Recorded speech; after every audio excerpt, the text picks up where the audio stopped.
Sobre las comorbilidades. Semanalmente, lo que pasa es que esta semana no lo presentamos, pero podemos traerlo mañana, ponemos justamente eso, cuál es la proporción o el porcentaje de personas que entre el grupo de los que desafortunadamente fallecieron tienen hipertensión, obesidad, diabetes, tabaquismo y otras condiciones de riesgo. Ha cambiado muy poco a lo largo de estas semanas de la epidemia en México y son los determinantes principales o las características principales que se asocian con el riesgo de mortalidad. También los hay, y esto me da pie a comentar lo siguiente. Ya lo hemos también dicho, pero quiero retomarlo, y esto es para la población. COVID es una enfermedad, como puede haber otras, pero es una enfermedad que puede generar un fenómeno de sorpresa. Sorpresa es en el sentido de una persona que se asume sana, que se asume razonablemente joven y por lo tanto, al escuchar estos mensajes aquí o en otros sitios, tiene claro que adultos mayores de 60, mujeres embarazadas y personas con enfermedades crónicas deben acudir a valoración médica si presentaran los síntomas de COVID: fiebre, tos, dolor de garganta, dolor de cuerpo, enrojecimiento de los ojos, escurrimiento de la nariz, etc. Pero quizá asume esta persona, estoy poniendo un ejemplo hipotético, pero por si usted se identifica en esta característica o tiene un familiar que se identifique con esta característica, piensa que es demasiado joven o piensa que es completamente sano o sana. Y entonces, si tiene síntomas de COVID, se espera y no va a consulta, y se espera y no va a consulta, y se espera y piensa que se va a recuperar en algún momento pronto. Pero quizá empieza a tener algunos síntomas que aquí hemos mencionado y que hoy voy a volver a mencionar, y usted no le está haciendo suficiente caso. Estos síntomas son los síntomas tempranos de la complicación de COVID y que se presentan precisamente por el daño pulmonar agudo, grave, que esta enfermedad puede producir en hasta 2 de cada 10 personas enfermas. Y los síntomas son disminución de la capacidad respiratoria, que se manifiesta por la necesidad de respirar más intensamente porque siente que no está incorporando suficiente cantidad de aire. O hace un poco de ejercicio, quizá sube algunos pocos escalones o camina algunos metros y siente que se le agita la respiración y empieza a respirar más rápidamente. O quizá siente palpitaciones, o quizá se ve pálida, o quizá se empieza a sentir somnolienta o somnoliento.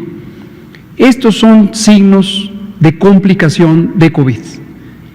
Si esto ocurre, ha esperado demasiado tiempo y es urgente que vaya a una unidad de salud para atención, porque si se sigue tardando, puede tener un desenlace fatal.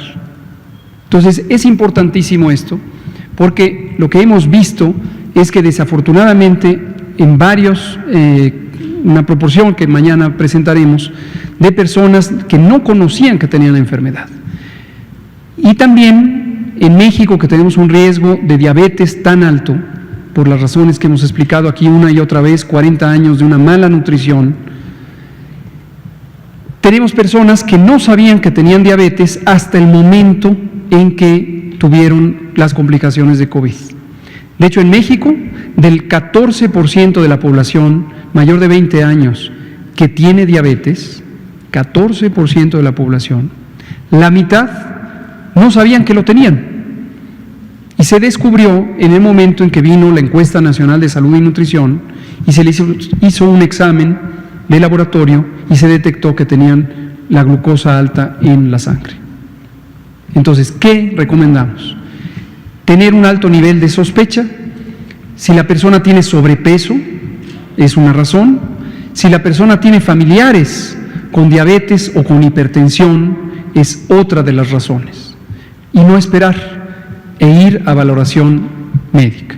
Y en esa valoración se identificará si existen otros signos que el personal de salud puede reconocer que sugieran que existe una complicación de COVID.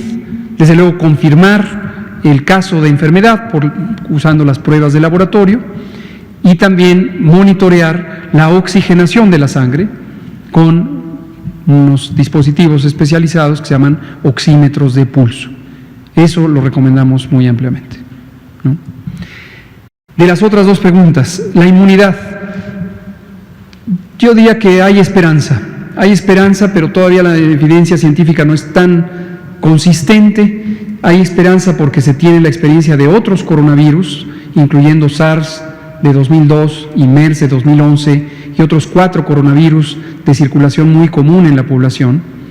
Y hay esperanza de que pudiera haber una respuesta inmune que fuera protectora en términos biológicos para la infección. Pero yo diría, todavía nos falta un poco de evidencia en el mundo para afirmarlo.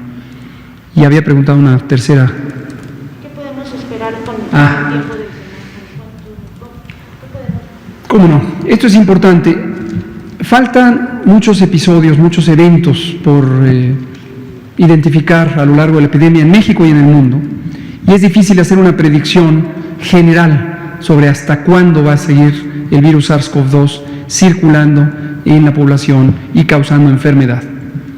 Una predicción muy general es que virus SARS-CoV-2 se quedará para siempre, si no para siempre, por muchos, muchos años. Y lo sabemos porque otros coronavirus siguen ahí circulando. En la medida que se establezca un equilibrio ecológico con la población humana, y este equilibrio ecológico en mucho depende de la inmunidad, se tendrá una condición en donde, a pesar de que el virus esté frecuentemente en la población, y el virus no tiene reservorios ambientales que se conozca, pero nos falta todavía conocer cuáles y cuántos son los reservorios animales. Se ha hablado del famoso pangolín, se ha hablado de los murciélagos. Es posible que muchas otras especies animales de la vida silvestre sean reservorios, pero puede permanecer también tanto en cadenas de transmisión silenciosas en los humanos como en estas especies de la vida silvestre. Es difícil predecir cuánto tiempo va a seguir causando enfermedad, pero un elemento importantísimo es el porcentaje de la población que desarrolla inmunidad, si es que la inmunidad produce protección contra la infección. Ya empezaron a salir algunos resultados preliminares de algunas encuestas serológicas en el mundo. Menciono la de España, donde se identificó en términos generales un 11%, sorprendentemente en Madrid, la capital y la zona más poblada y aparentemente más afectada, solo 5%. En el condado de Los Ángeles hubo una encuesta también publicada durante la semana pasada con un 4.7%, el porcentaje de personas que tienen anticuerpos contra el virus SARS-CoV-2. En Nueva York, hace varias semanas, más de 5, se publicaron resultados de una encuesta con 23%, y así irán reconociéndose las proporciones. Pero como comentamos el sábado anterior, la inmunidad de rebaño es la cantidad o la proporción de personas que en una sociedad necesitan tener inmunidad para detener la transmisión, y esta necesita ser de 65 a 70%. Entonces nos falta todavía mucho. Y una pregunta que quizá resultará consecuente es: ¿y México cuándo va a hacer su encuesta de cero prevalencia? Entonces ya lo hemos comentado, la encuesta nacional de salud y nutrición, que ya se empieza a preparar, va a tener un componente específico COVID, y estamos pensando que en el mes de julio o agosto se empiece a hacer la recolección de datos y de muestras sanguíneas.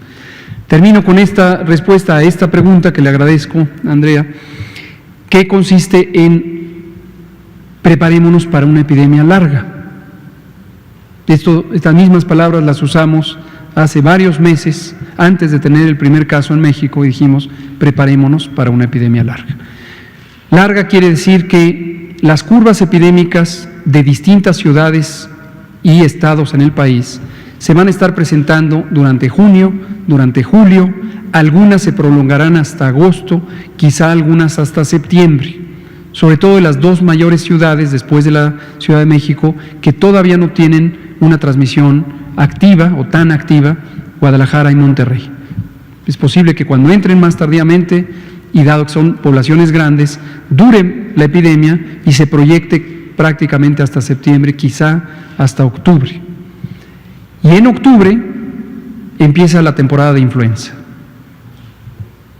No está garantizado, pero es probable que con la llegada de la influenza también pudiera reemerger COVID.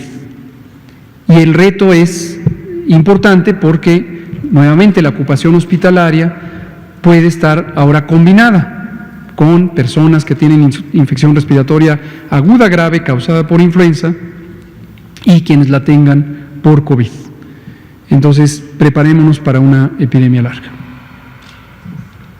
Por favor, creo que ya me salté el orden, estaba la compañera. Usted allá atrás y luego estaba aquí Carlos, Fernanda y Dulce.